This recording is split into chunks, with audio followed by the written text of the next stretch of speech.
Had I known these few things before coming to Switzerland, it would have made it significantly easier for me to settle here, especially as an international student.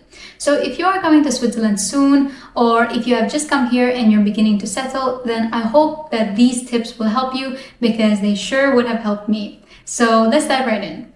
Finding accommodation can be a bit of a hassle in Switzerland. There are a lot of options on the more expensive side. However, if you are a student and you're looking for a place to live, then some of the resources that I would recommend you are student.ch, Zimmer, Flatfox, and last but not the least, I really like looking into Facebook groups. A lot of Facebook groups have really honest people, a lot of landlords that are genuinely just renting out their apartments, whether it be for a few months or, it's a lease with however long of a contract that you want. Facebook groups do offer this kind of service.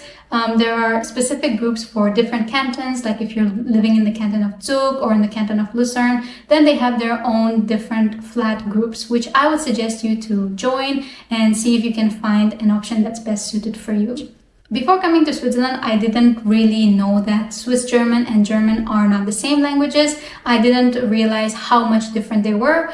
Although they're very similar, there are a lot of differences in the languages. You don't need to be able to speak Swiss German right away. However, it's good if you know the basic German, especially as a student. If you want to work during the time of your studies, basic jobs like waitressing or working at a supermarket, it's very important for you to be able to speak High German. And normally employers would look at your level and they would expect around B1 level. However, if you have at least the basics and you show that you are trying to learn the language, then they can still let you work. It's still very possible. If you have no access to German classes right now, then you can always opt for online learning. Before I came to Switzerland, I used Duolingo and I used some online resources, which I will link in the description below. So yeah, being able to speak the language really adds an advantage to you because you can not only mingle with the locals, but it also gives you an opportunity to find a job while studying.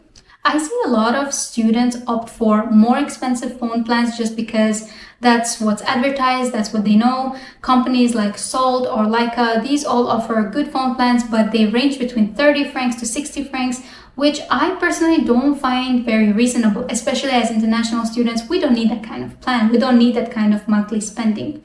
So what I opt for is Swipe.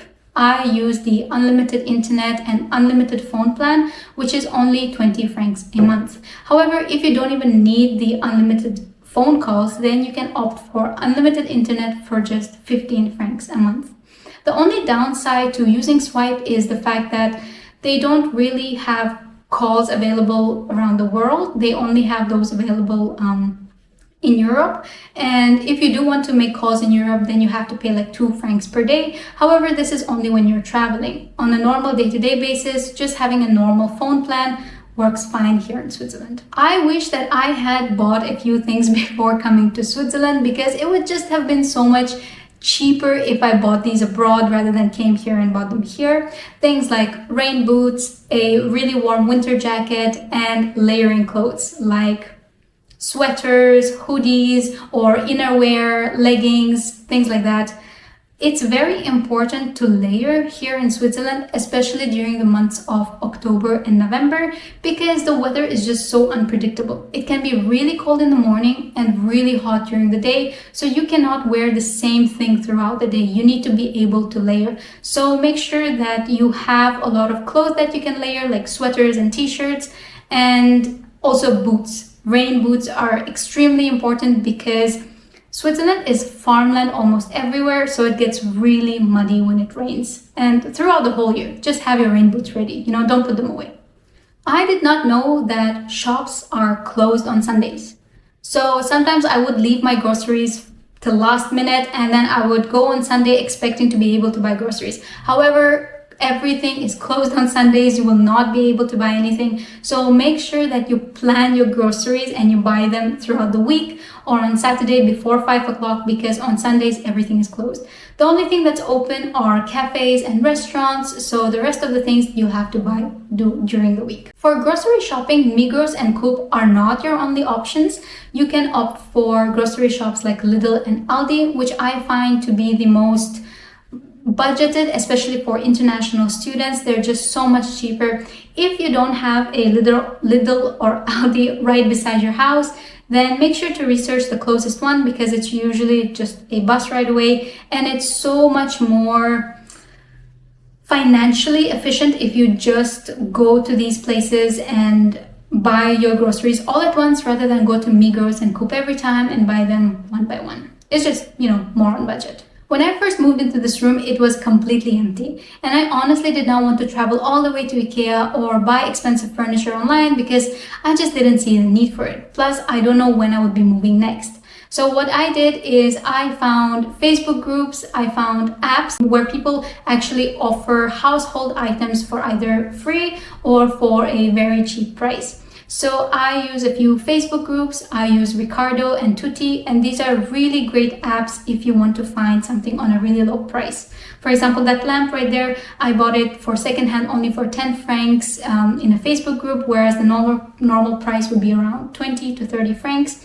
So yeah, it's a really good deal. And most of the time, these people are very trustworthy. So far, my experience has only been good.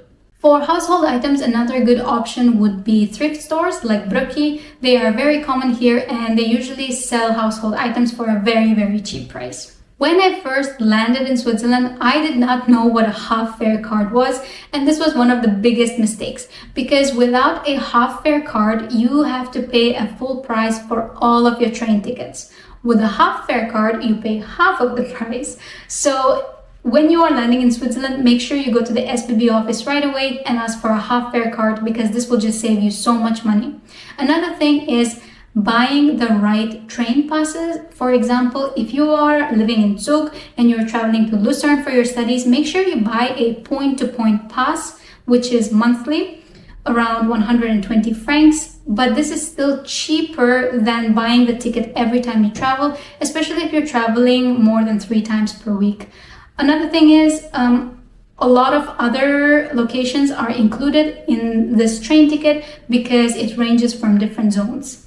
If you are living in the canton of Zug, you can buy a Zuger pass for only around 60 francs, and you can travel anywhere in Zug. I even traveled to Zugerberg with this train pass, and it was completely for free. If you want to travel during the summer and you know that you're going to allocate one whole month to traveling all around Switzerland, then make sure you actually get a monthly GA pass, which is around 295 francs. But this is still the cheapest way to travel around Switzerland unless you want to rent a car. And even if you do rent a car, I think that's a little more expensive. This GA pass allows you to travel anywhere in Switzerland. It even covers some of the most unique train rides. I'm not sure if it covers the Glacier Express, but it covers a lot of different things. So make sure you research before you buy this ticket, but it is completely worth it. You should get this monthly pass because it will be cheaper than buying point-to-point tickets every single time you travel during summer. I wish I had joined local festivals before. I was always a little shy to join, and I thought that I would be a little out of place. However, all of these festivals look so fun. Swiss people are extremely friendly, and everyone has a beer in their hands. So everyone is very nice. So if you can join local events, be sure to do so. During Fastnacht, people dress up in different costumes, especially the elderly people. It's really fun to see how everyone just comes together. Everyone is having fun, partying throughout the whole night. So it's really cool. And if you have trouble loosening up, just grab a can of beer and go ahead and join these festivals because it will be totally worth it. It's really fun. Once you have settled here in Switzerland, I would recommend you to get a bike. And I got mine secondhand on an app called Ricardo. I bought it only for 30 francs and I still use it to this day. It's in great condition. And in fact, it's actually a kid's bike. So it was perfect for me because I'm quite short. So it was no problem for me. I would recommend you to get a bike in Switzerland because you can travel, almost everywhere. During summer, you just want to have fun. You want to go around the city. You can go do that with your bike. It is beautiful to bike through sunsets or to just go to the lake, to go to the supermarket.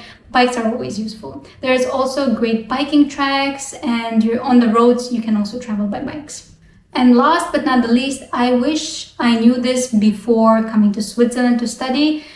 Do not expect job placements right after graduation. It is very common that companies don't want to sponsor a visa, especially to fresh graduates. Maybe it's because the market is quite bad right now and it will change in the future. However, I would suggest you to do your research before you come to study in Switzerland because there are no direct placements after graduation. Of course, it's very important for you to network and to apply for jobs, but just know that it is not as simple as getting direct job placements after graduation. You really have to work hard and you have to research. I hope that you find some of the information that I shared in this video useful. I earlier mentioned that I traveled to Zuckerberg with my pass, and I uploaded the video right here if you want to go and check it out, and I hope to see you in that video.